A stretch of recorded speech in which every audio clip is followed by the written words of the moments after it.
اٹھتے بیٹھتے چلتے پھرتے جانے انجانے میں نہ جانے ہم کیا کیا بول دیتے ہیں اور نہ جانے کیسی ایسی باتیں کر جاتے ہیں جو ہماری پکڑ کا سبب بن جاتی ہیں۔ تو اس لیے ہم پر پریشانیاں بھی آتی ہیں اور مصیبتیں بھی۔ تو ان سب کے لیے ہمیں چاہیے کہ ہم ہر روز بلکہ اپنا ورد بنا لیں اور استغفار کو جو ہے اپنا معمول بنا لیں۔ چلتے پھرتے اٹھتے بیٹھتے کہیں بھی جا رہے ہوں تو ہم صرف استغفار پڑھتے رہیں۔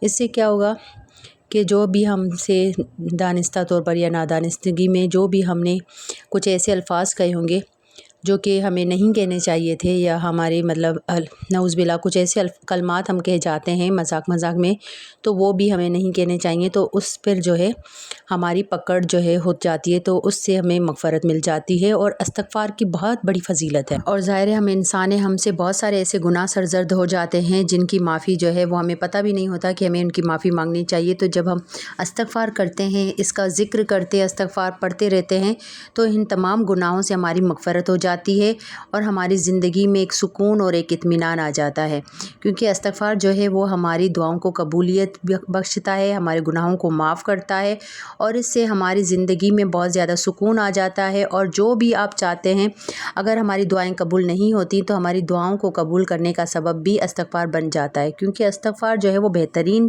دعا ہے۔ السلام علیکم، welcome back to my YouTube channel. اگر آپ لوگوں کو میری ویڈیو پسند آئی تو پلیز لائک کریں، شیئر کریں، میرے چینل کو ضرور سبسکرائب کریں۔ اور میں بتاؤں گی آج آپ لوگوں کے ساتھ اپنی اسٹوری شیئر کروں گی، کس طریقے سے استغفار کی بدولت میری زندگی میں آسانیاں آئیں اور کس طریقے سے جو ہے وہ استغفار پڑھنا چاہیے۔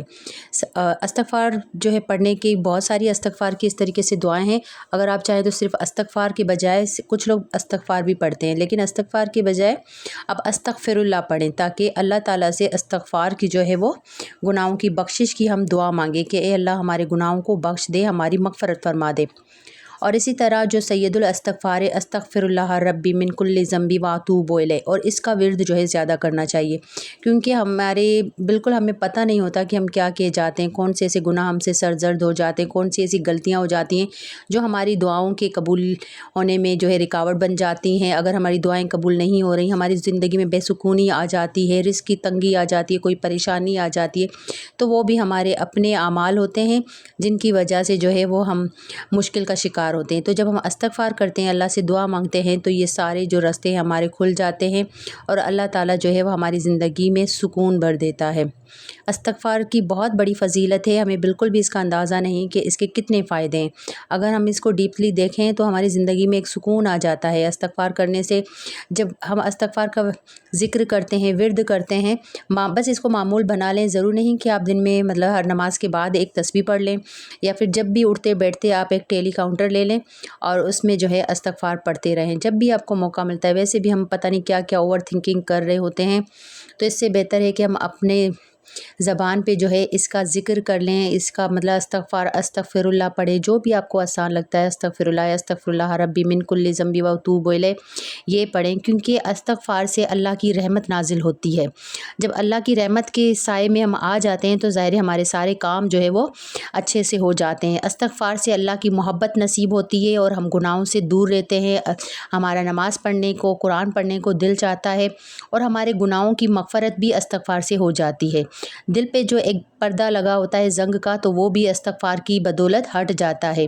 استغفار سے اللہ کی رحمت کی بارشیں ہم پر ہوتی ہیں اور ہم پر خوشحالی ہمیں نصیب ہوتی ہے اور خوشحالی کے در کھلتے ہیں۔ اگر آپ چاہتے ہیں کہ آپ کی زندگی میں خوشحالی آئے، آپ کا ہر کام آسانی سے ہو جائے، تو آپ استغفار کو اپنا معمول بنا لیں۔ اٹھتے بیٹھتے چلتے پھرتے ہر وقت اس کا ورد کریں، اس سے آپ دیکھیں گے کہ آپ کی زندگی میں کتنی آسانی آ گئی ہے۔ استغفار جو ہے ہماری دعاؤں کو قبول کرتا ہے، اور نبی پاک صلی اللہ علیہ وسلم کے پاس ایک شخص آیا، اس نے کہا کہ مجھے اولاد نرینہ کی خواہش ہے، مجھے اولاد نرینہ ہو جائے، تو آپ صلی اللہ علیہ وسلم نے اس کو تلقین فرمائی کہ استغفار کرو۔ اسی طرح ایک اور شخص آیا اور اس نے کہا کہ مجھے کوئی کام نہیں ہے میرے پاس، بالکل میں بے روزگار ہوں، تو اس کو بھی آپ صلی اللہ علیہ وسلم نے اسی طرح استغفار کی تلقین فرمائی۔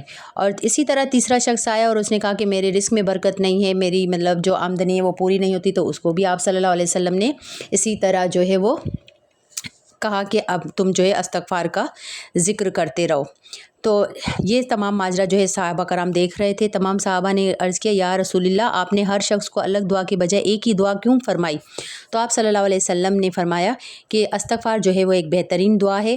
ہم رزق کی تنگی کے لیے، رزق میں برکت کے لیے، اولاد کے مستقبل کے لیے، اپنی مغفرت کے لیے، غرض یہ کہ زندگی کے ہر معاملے کے لیے ہمیں جو بھی دعا اللہ سے درکار ہے وہ استغفار ہی کے ذریعے پوری ہو سکتی ہے۔ تھوڑی بہت کمی بیشی ہو سکتی ہے اس واقعے کی، کیونکہ میں نے کافی ٹائم پہلے جب میں کالج میں تھی تب میں نے یہ کیو ٹی وی میں سنا تھا۔ پھر استغفار پڑھنے کا اتنا مطلب وہ نہیں تھا، بس اپنی پڑھائی وغیرہ اسی میں لگے رہے۔ لیکن استغفار کا جو اصل اس کا سلسلہ تھا وہ میں نے اپنی شادی کے بعد اپنے جو ہے وہ جاب کے دوران شروع کیا۔ میں نے مطلب میری جب جاب لگی تھی تو جاب کے بعد میرا راستہ بہت لمبا تھا۔ میں کیا کرتی تھی کہ موبائل میں پہلے کس طریقے سے میں پڑھتی تھی یہ میں آپ لوگوں کے ساتھ شیئر کروں گی کہ میں نے یہاں پہ یہ ہے کہ موبائل میں پہلے ڈرامے ڈاؤن لوڈ کرتی تھی، کوئی گانے وغیرہ، تو اتنا میرا لمبا راستہ تھا۔ اس راستے میں اب میں کیا کروں مجھے سمجھ ہی نہیں آتی تھی۔ حالانکہ میرے ہسبینڈ نے کہا کہ تم اب راستے میں تم ڈرامے دیکھو گی یہ، تو میں نے کہا نہیں مطلب اب اتنا لمبا راستہ ہے، مجھے ٹائم تو پاس کرنا ہے۔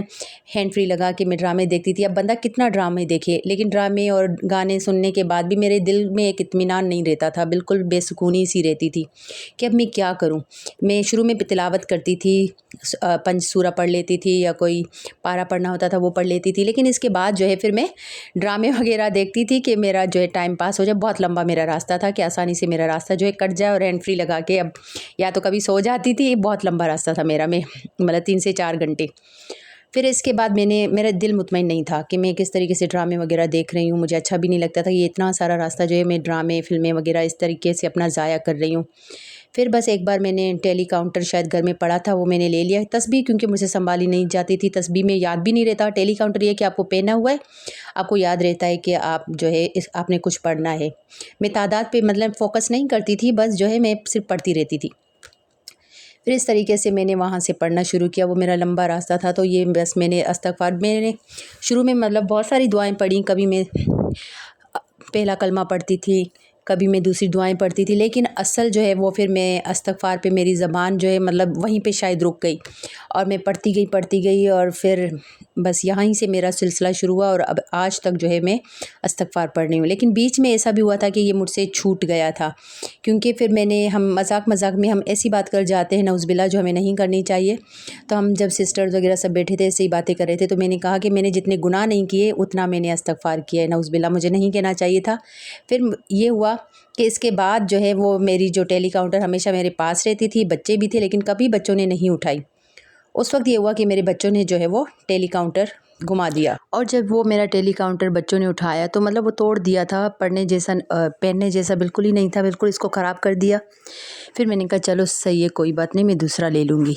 پھر میں نے تسبیح اپنے بیگ میں رکھ دی، لیکن اس کے بعد یہ ہے کہ پھر مجھ سے نہ تسبیح پڑھی جاتی تھی اور نہ ہی دوسرا ٹیلی کاؤنٹر لیا جاتا تھا۔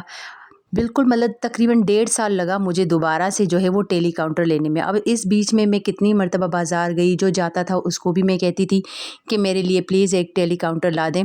اس وقت تو مطلب 50-60 روپے میں تھا، ابھی مطلب 150-100 کے قریب مل جاتا ہے، لیکن سوچیں گے اتنی سی معمولی سی چھوٹی سی چیز مجھے کبھی دکھی نہیں۔ اتنا مطلب 1.5 سال کے عرصے میں مجھے کہیں نظر نہیں آئی کہ میں یہ لے لوں اور میں اپنے جو ہے وہ دوبارہ سے ورد کروں۔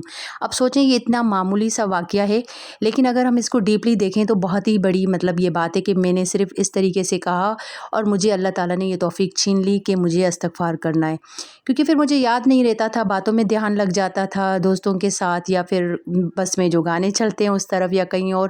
ویسے گھر میں بھی مطلب نماز کے بعد پڑھ لیا، لیکن ویسے جو میرا ورد ایک چلتا رہتا تھا وہیں پہ وہ سلسلہ رک گیا۔ تو اسی طریقے سے ہم بہت ساری ایسی باتیں کر جاتے ہیں، بہت سارے ہمارے ایسے گناہ ہوتے ہیں جن کی ہمیں بالکل بھی قطعی کوئی خبر نہیں ہوتی کہ ہم نے کیا کیا ہے، تو وہیں پہ ہمارے کام جو ہے رک جاتے ہیں، ہمارے کام جو ہے نہیں ہوتے، ہماری دعائیں قبول نہیں ہوتی، تو وہیں پہ کہیں نہ کہیں ہمارا اپنا بھی ہاتھ ہوتا ہے کہ کس طریقے سے مطلب ہماری زندگی پہ وہ اثر انداز ہوتا ہے۔ تو میں نے اس چھوٹے سے واقعے سے یہ سبق لیا کہ واقعی میں ہمارے یہ توفیق بھی ہمیں اللہ تعالیٰ ہی دیتا ہے، اللہ پاک دیتے ہیں کہ ہمیں نماز پڑھنی ہے یا ہمیں ذکر کرنا ہے، یہ بھی توفیق ہمیں اللہ کی طرف سے ملتی ہے۔ اگر ہم نماز نہیں پڑھتے تو مطلب سمجھ جائیں کہ ہمیں اللہ نے یہ توفیق نہیں دی، اللہ تعالیٰ ہم سے راضی نہیں ہے جب بھی ہم نہ استغفار کر پا رہے ہیں اور نہ ہی یہ۔ اور استغفار پڑھنے سے ماشاءاللہ سے زندگی میں ہر معاملے میں انسان کی جو شادی شدہ زندگی شروع ہوتی ہے اس میں تو اپس اینڈ ڈاؤنس آتے رہتے ہیں، لیکن ماشاءاللہ سے جب بھی میں نے یہ پڑھنا شروع کیا میری زندگی میں بہت سکون آ گیا۔ اور ظاہر ہے زندگی میں بہت سارے آپ کو چیلنجز کا سامنا کرنا پڑتا ہے، بہت ساری چیزیں ہو جاتی ہیں، وہ تو معمول کا حصہ ہے۔ کہتے ہیں نا جہاں دو برتن ہوتے تو وہاں لازمی کھڑکھڑاتے ہیں، تو اس طریقے سے سارے معاملات چلتے رہتے ہیں، لیکن الحمدللہ شکر اللہ کا لاکھ کروڑوں مرتبہ میں شکر ادا کروں گی کہ استغفار کی بدولت بلکہ اللہ پاک کے کرم کی بدولت کوئی مجھے کسی چیز کی کوئی کمی نہیں ہوئی۔ ہمیشہ میں نے اس اللہ پاک کا بے حد کروڑوں بار شکر ادا کیا کہ اللہ تعالیٰ نے میری زندگی میں آسانی کر دی اور کوئی ایسا مجھے مسئلہ نہیں ہوا، جو میں نے چاہا وہ سب مجھے مل گیا۔ تو یہ سب جو ہے وہ اللہ تعالیٰ کی توفیق ہوتی ہے، اور اللہ تعالیٰ جو ہے ہم پہ اپنا کرم کریں۔ بس ہمیں جو ہے اللہ پہ مکمل کامل بھروسہ رکھنا چاہیے اور اپنی دعاؤں کی قبولیت پہ یقین رکھنا چاہیے کہ جو بھی ہماری دعا قبول ہوگی چاہے دیر سے ہی صحیح، اللہ تعالیٰ کی ہماری دعا ضرور قبول ہوگی۔ اور اگر جو دعا ہم مسلمانوں کے لیے تو یہ عقیدہ ہونا چاہیے کہ جو دعا قبول نہیں بھی ہو رہی تو بھی اس کا ہمیں لازمی اجر ملے گا، چاہے دنیا میں ملے یا آخرت میں۔ تو یہ تھا استغفار کے بہت سارے فضائل ہیں، یہ تو بالکل تھوڑے سے میں نے بیان کیے، تو آپ بھی لازمی استغفار کو اپنا معمول بنائیں، پھر آپ دیکھیں کہ کیسے آپ کے بگڑے ہوئے کام سنورتے ہیں اور آپ اپنی زندگی میں آسانی پاتے ہیں، کیونکہ اللہ تعالیٰ جو ہے وہ بہت غفور الرحیم ہے، بہت مہربان ہے۔ کس طریقے سے وہ نکتہ نواز ہیں، وہ چاہیں تو ذرا سی بات پر بھی آپ کو نواز سکتے ہیں، اور ذرا سی بات بھی ہماری پکڑ میں آ جاتی ہے اور ہمیں بالکل بھی اس کا آئیڈیا نہیں ہوتا۔ اگر ویڈیو پسند آئی تو لائک کریں، شیئر کریں، میرے چینل کو ضرور سبسکرائب کریں۔ ملتے ہیں اس طریقے کی اور نئی ویڈیو کے ساتھ، تب تک کے لیے اللہ حافظ، اور دعا میں ضرور یاد رکھیے گا اور مجھے کمنٹ کر کے لازمی بتائیے گا کہ آپ کو میری اسٹوری کیسی لگی۔ اوکے، اللہ حافظ۔